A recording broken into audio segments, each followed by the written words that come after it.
Welcome. Welcome again.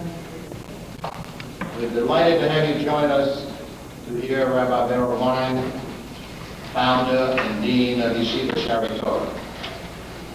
I'm pleased that our friends from Tidewater could be with us this morning.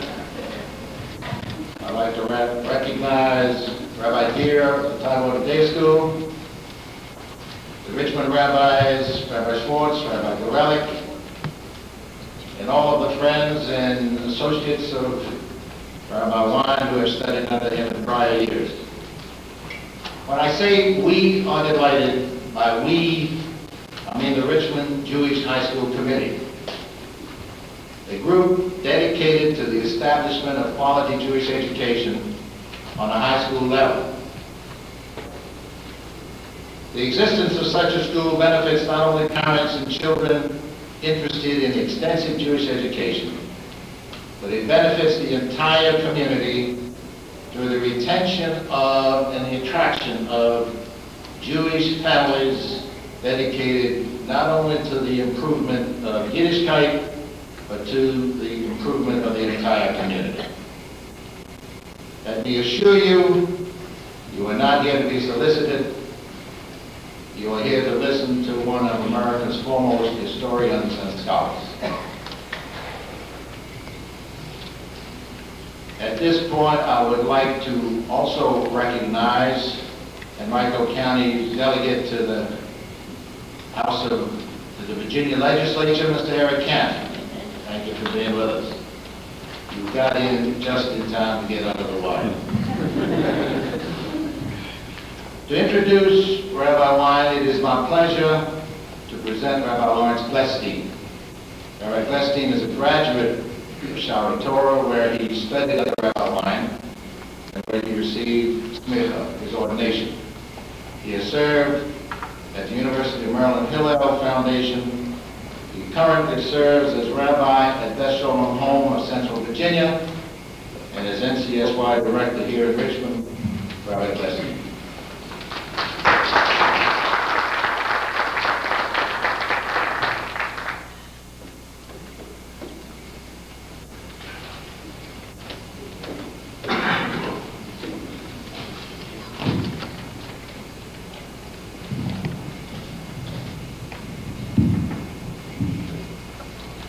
Thank you, Mr. Rochkin.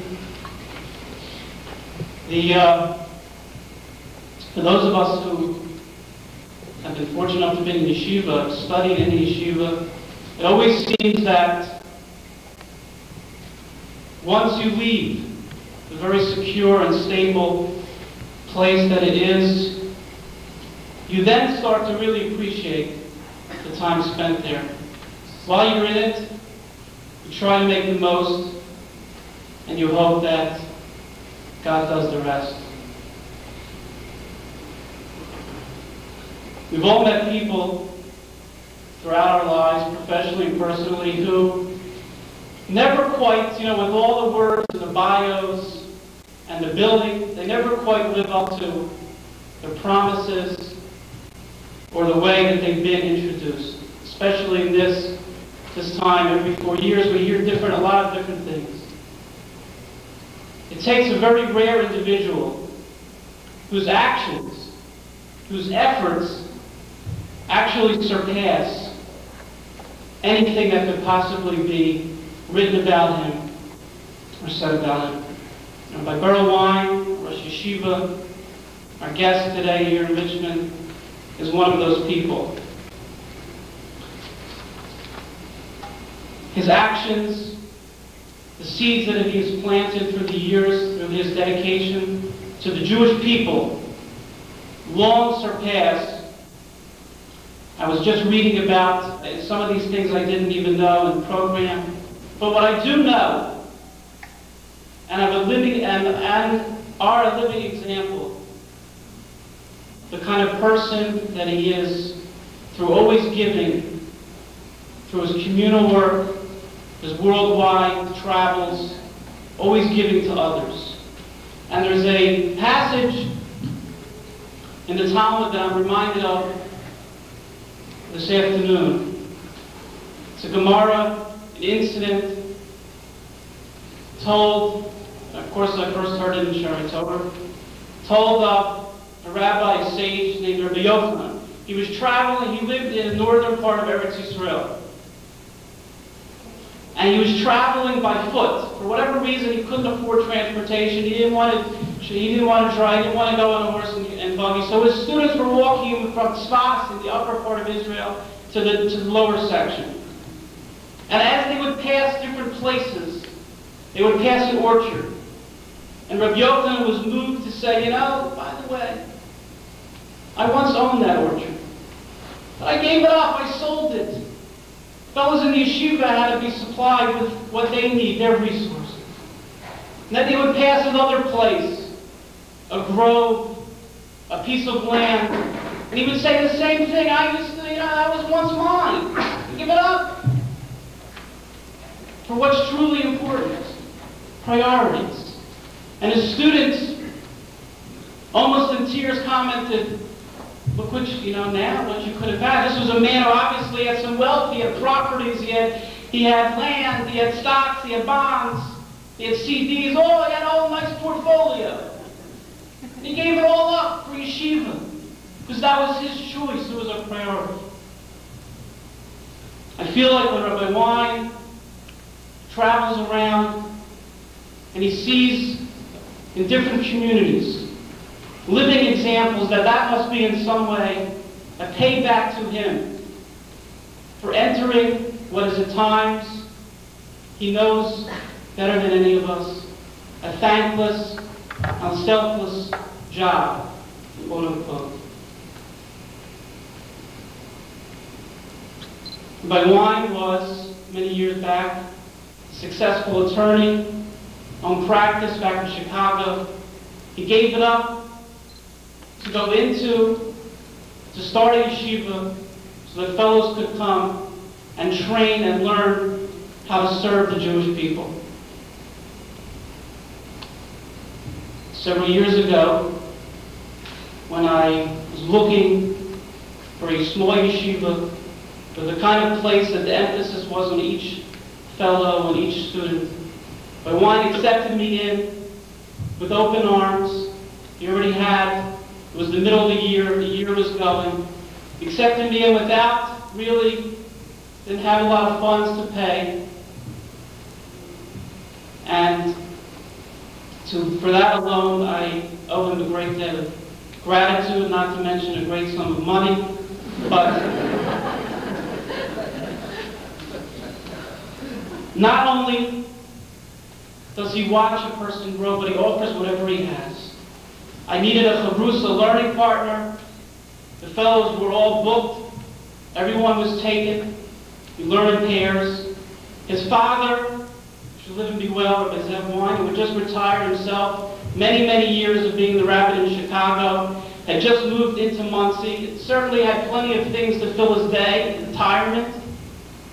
He earned it.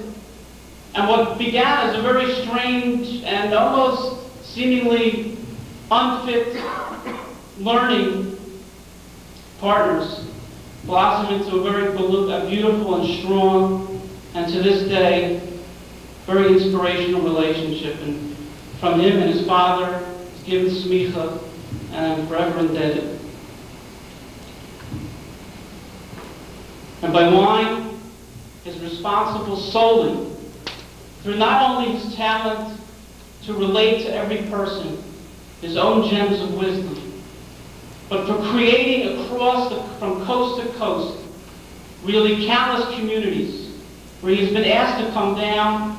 Several come to mind. You can travel to South Bend, Indiana, where today, through the efforts of Rabbi Wein, his son-in-law, and others, there is a strong Torah committed community learning and growing just from this small seed that was planted more than a decade ago.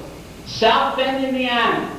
Who could ever imagine a town where for the last who knows how many years the closest thing to spirituality was Notre Dame football, now has a Torah community, many others like it.